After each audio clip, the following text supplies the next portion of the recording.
Hello everyone out there on YouTube, this is ScamperBeBum here with another episode of Spyro the Dragon.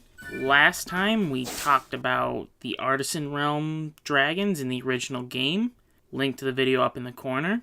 This time we're going to be taking a look at the redesign for the Artisan Dragons in the Spyro Reignited trilogy. And to start off, we don't have much to go on. We have more than all the other dragons, but we just have one image of an Artisan Dragon to go off. Luckily, I was able to screenshot an image from the announcement trailer, and here it is. And boom. And here's the only image we can get from the announcement trailer. There's quite a bit of information we can gather from this dragon, but being he's the only one, it's going to be very limited. But let's get started with the biggest change to this dragon compared to the original dragons, and that is he's wearing clothes. The most noted piece of clothing he's wearing has to be on his head, which looks like a turban.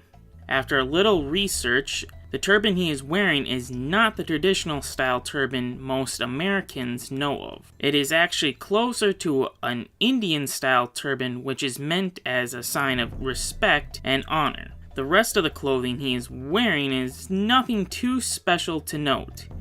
He's wearing very standard looking leather arm braces and some sort of leather band that goes around the collar and his shoulders. Both of these look very plainly designed, but being that he's the only one we see, only time will tell if this is common for all the dragons in this realm to be wearing. But it is time to move on to some more noteworthy things, or to be more precise, things that are missing or that we don't see in the trailer.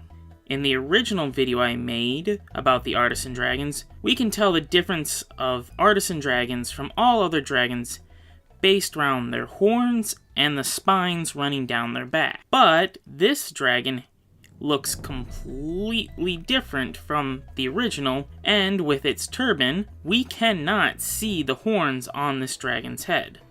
I so hope that we will get to see another Artisan Dragon that isn't wearing something on its head and be able to get a good look at the horns at some point during the game.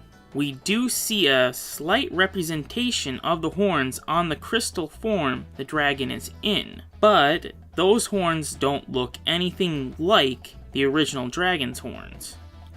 Also, something that I noticed that is missing is the epic fin beard that all the Artisan Dragons originally had. I hope that the fin beard isn't completely removed from the game, just moved to another type of dragon that we'll get to see later on that probably will fit them more appropriately than the Artisan Dragons. Now with all that, time to get what vibe we're feeling from this Artisan Dragon. The original Artisan Dragons gave off more of a teacher, mentor vibe that really were more meant as the intro level characters that you kind of get an understanding that they're only there to tell you what to do for a little bit and then let you go on your way. But this dragon that we can see here gives off more of a leader vibe, like he's in charge based on how his turban is and how he looks pretty well dressed. This also gives the feeling that maybe the Artisan Dragons are the ones that make most of the major decisions that happen across all the dragon realms. I wish that they looked a little more like merchants or traders or even explorers rather than the leaders of the dragon realm.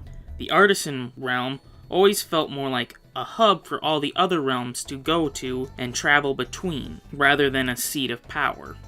There is one style of redesign that I do hope makes it in as a one-off for the Artisan Dragons, and that is a dragon designed to look like a shepherd rather than the standard design for the Artisan Dragons.